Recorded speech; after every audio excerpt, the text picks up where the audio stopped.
공자가 세상을 떠난 지 2500년이 흘렀습니다.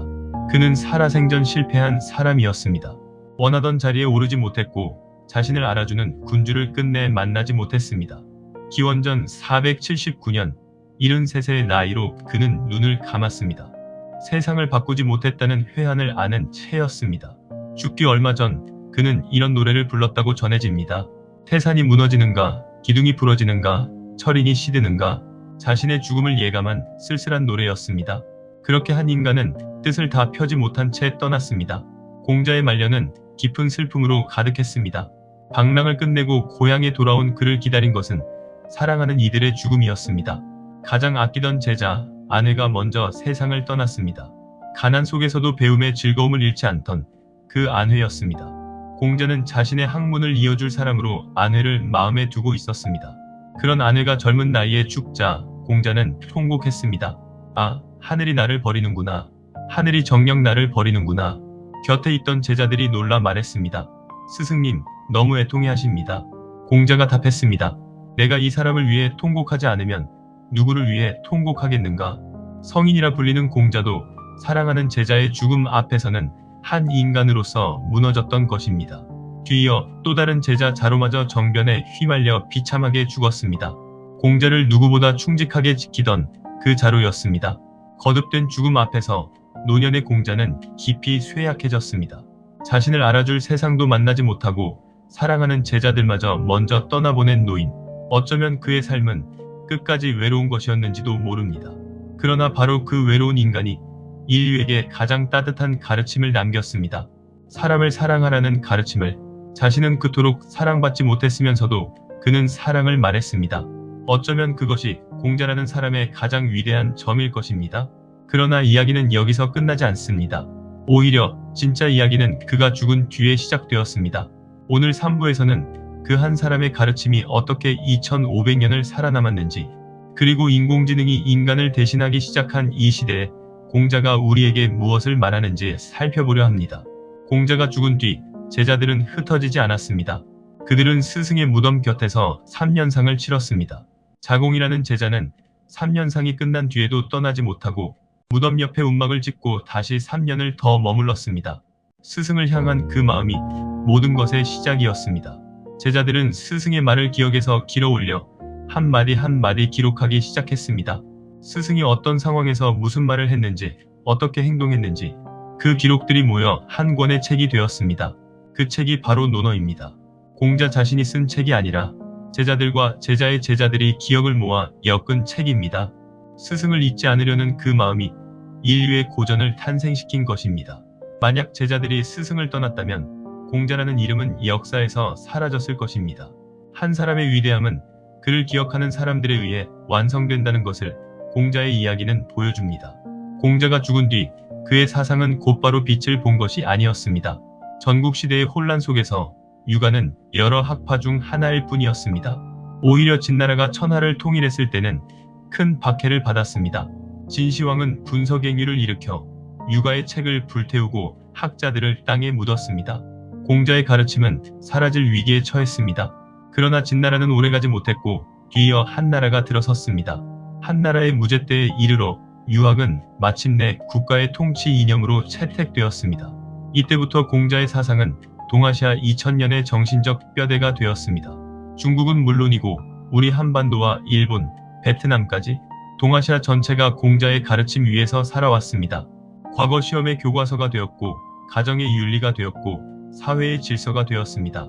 살아생전 상가집계라 불리던 그가 죽은 뒤에는 만세의 스승, 지극한 성인으로 추앙받게 된 것입니다. 이 역전의 드라마는 무엇을 말해줄까요? 당장의 성공과 실패가 한 사람의 진짜 가치를 결정하지 못한다는 것이 아닐까요? 공자는 당대에 인정받지 못했지만 그가 옳았기에 시간이 그를 증명했습니다. 물론 공자의 유산이 빛을 보기만 한 것은 아닙니다. 오랜 세월 동안 그의 가르침은 때로 왜곡되기도 했습니다. 신분 질서를 정당화하는 도구로 쓰이기도 했고 여성을 억압하는 명분이 되기도 했습니다. 권위에 대한 복종만을 강조하며 비판 정신을 억누르는 데 이용되기도 했습니다. 이른바 유교의 폐단이었던 것이죠. 그러나 이것이 과연 공자 본래의 가르침이었을까요? 공자는 맹목적인 복종을 말하지 않았습니다. 오히려 그는 임금이 임금답지 못하면 그것을 바로잡아야 한다고 했습니다. 잘못된 것을 보고도 침묵하는 것을 그는 비겁함이라 여겼습니다. 후대의 권력자들이 공자를 자신들의 입맛에 맞게 이용했을 뿐 공자 본래의 정신은 그렇지 않았던 것입니다. 그래서 우리는 박제된 공자가 아니라 살아있는 공자를 다시 만나야 합니다. 권위의 상징이 아니라 사람다움을 평생 고민한 한 인간으로서의 공자를 말입니다. 공자의 가르침이 우리 한반도에 미친 영향은 특히 깊었습니다. 삼국시대에 이미 유학이 들어왔고 고려를 거쳐 조선에 이르러서는 나라의 근본 이념이 되었습니다. 조선은 그야말로 공자의 나라였습니다. 선비들은 논어를 외우며 자랐고 과거 시험은 유학 경전으로 치러졌습니다.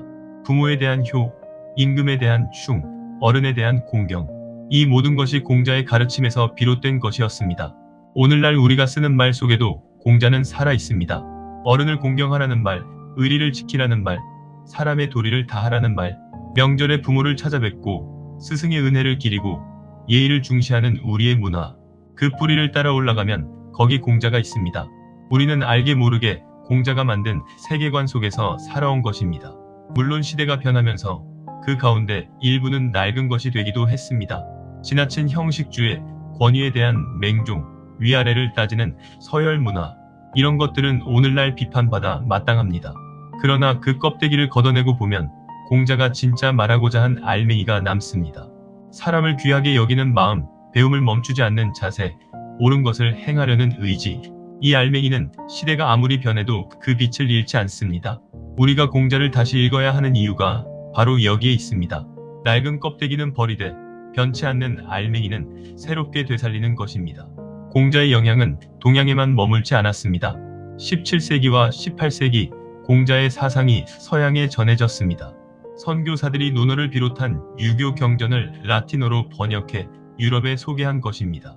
당시 유럽은 계몽주의의 시대였습니다. 신과 교회의 권위에서 벗어나 이성으로 세상을 보려던 시대. 그런 유럽의 지식인들에게 공자의 사상은 충격을 주었죠. 신에 의존하지 않고도 오직 인간의 도덕과 이성만으로 훌륭한 사회를 설계한 사상이 동양에 있었던 것입니다. 프랑스의 계몽 사상가 볼테르는 공자를 깊이 존경했습니다. 그는 공자가 기적이나 계시에 기대지 않고 오직 이성과 도덕을 말했다는 점에 감탄했습니다. 볼테르는 자신의 서재에 공자의 초상을 걸어두었다고 전해집니다. 신의 이름으로 전쟁을 벌이던 유럽에서 인간의 도리를 말한 공자가 하나의 대안으로 빛났던 것입니다.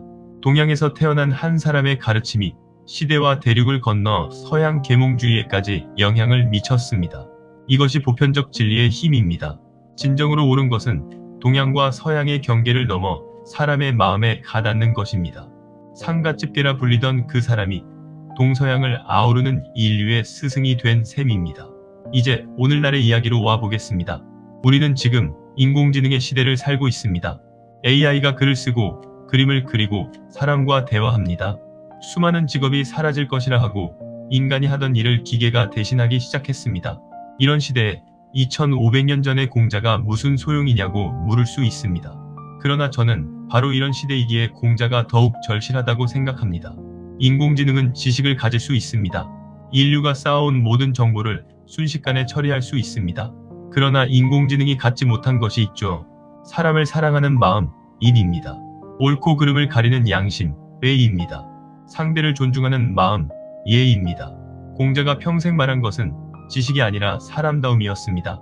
그리고 사람다움이야말로 기계가 결코 대신할 수 없는 영역입니다. 인공지능이 모든 지식을 대신하는 시대에 인간에게 남는 것은 무엇일까요? 바로 공자가 말한 그것, 사람이 사람을 대하는 마음입니다. 또 한 가지 공자는 배움을 말했습니다. 그런데 인공지능 시대의 배움은 단순히 지식을 외우는 것이 아닙니다. 지식은 이제 기계가 더 많이, 더 빨리 가집니다. 인간에게 필요한 것은 그 지식을 어떻게 쓸 것인가를 판단하는 지혜입니다.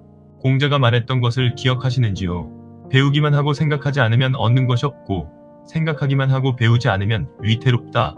지식을 받아들이되 스스로 생각하여 자기 것으로 만드는 것. 이 가르침은 정보가 넘쳐나는 오늘날 그 어느 때보다 중요해졌습니다. 기계가 주는 답을 그대로 받아들일 것인가? 아니면 그것을 스스로 사유하여 판단할 것인가? 공자의 배움은 바로 후자를 향하고 있습니다. 여러분은 어떠신가요? 쏟아지는 정보 속에서 스스로 생각하는 힘을 잃어가고 있지는 않으신지요? 공자의 또 다른 가르침, 정명을 떠올려 볼까요? 이름을 바로잡는다는 그 가르침. 가짜 뉴스가 진실을 가리고 거짓 정보가 사실인 것처럼 퍼지는 이 시대. 이름과 실질이 어긋나는 일이 그 어느 때보다 흔해졌습니다. 인공지능은 진짜 같은 가짜를 만들어냅니다. 진짜 사람 같은 목소리, 진짜 사진 같은 이미지, 진짜 사실 같은 거짓말. 무엇이 진짜인지 분간하기 어려운 시대입니다. 이런 때에 이름과 실질을 일치시키라는 공자의 정명 사상은 날카로운 죽비처럼 다가옵니다. 말이 말다워야 하고 진실이 진실다워야 한다는 것. 그 기본이 무너질 때 사회의 신뢰가 무너진다는 것을 공자는 2500년 전에 이미 경고했던 것입니다. 인공지능 시대를 살아가며 우리가 잃어가는 것이 또 하나 있습니다. 사람과 사람 사이의 진짜 연결입니다. 우리는 그 어느 때보다 많은 사람과 연결되어 있습니다. 수백 명의 친구 목록, 수천 명의 팔로워. 그러나 정작 마음을 나눌 사람은 점점 줄어들고 있습니다. 화면 속에서는 늘 누군가와 이어져 있지만 정작 곁에 있는 사람과는 멀어지고 있는 것이죠. 식탁에 마주 앉아서도 각자 핸드폰만 들여다보진 않나요? 부모와 자식이 한 집에 살면서도 진짜 대화는 사라져 가고 있습니다. 공자가 말한 효를 다시 생각해 봅니다. 그가 말한 효의 핵심은 물질적 봉양이 아니라 공경하는 마음이었습니다. 밥만 차려드리는 것은 효가 아니라고 그는 말했습니다. 오늘날 우리는 부모님께 용돈을 보내고 좋은 것을 사드리는 것으로 도리를 다했다고 여깁니다. 그러나 정작 마음을 나누는 대화, 따뜻한 눈빛, 함께하는 시간은 점점 사라지고 있습니다. 공자가 지금 우리를 본다면 무엇이라 말할까요? 기계가 아무리 발달해도 사람의 온기를 대신할 수는 없다고 하지 않을까요? 부모의 손을 잡아드리는 그 따뜻함을 어떤 인공지능이 대신할 수 있겠습니까? 공자의 가르침은 결국 사람과 사람 사이로 돌아옵니다. 기술이 발전할수록 우리가 더욱 붙잡아야 할 것은 바로 그 사이의 온기입니다.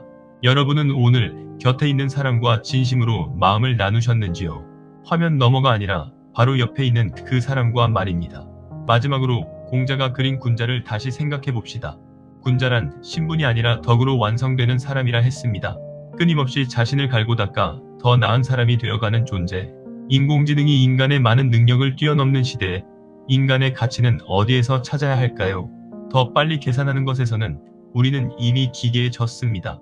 더 많이 기억하는 것에서도 우리는 기계를 이길 수 없습니다. 그러나 더 나은 사람이 되어가는 것, 자신을 다스리고 타인을 헤아리고 옳은 것을 행하는 것, 이것은 오직 인간만이 할 수 있는 일입니다. 공자가 평생 추구한 군자의 길은 인공지능 시대의 인간이 인간으로 남는 마지막 길인지도 모릅니다. 오늘 3부를 마치며 그리고 공자 이야기 전체를 마치며 한 가지만 남기고 싶습니다. 공자는 그 생에 있어서 실패한 인간이었습니다. 그러나 그는 사람이 사람답게 사는 길을 평생 고민했습니다. 그리고 그 고민은 2500년의 세월을 건너 인공지능의 시대인 지금까지 살아남았습니다. 기술은 끊임없이 바뀝니다.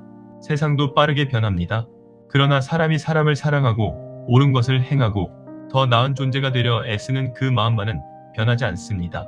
어쩌면 변하지 않아야 할 그 마음을 지키는 것이 모든 것이 변하는 시대에 우리가 붙잡아야 할 단 하나의 닻이 아닐까요? 공자는 말했습니다. 사람이 도를 넓히는 것이지 도가 사람을 넓히는 것이 아니다.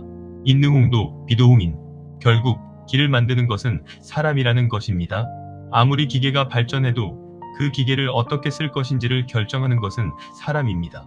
어떤 세상을 만들 것인지를 정하는 것도 결국 사람의 마음입니다.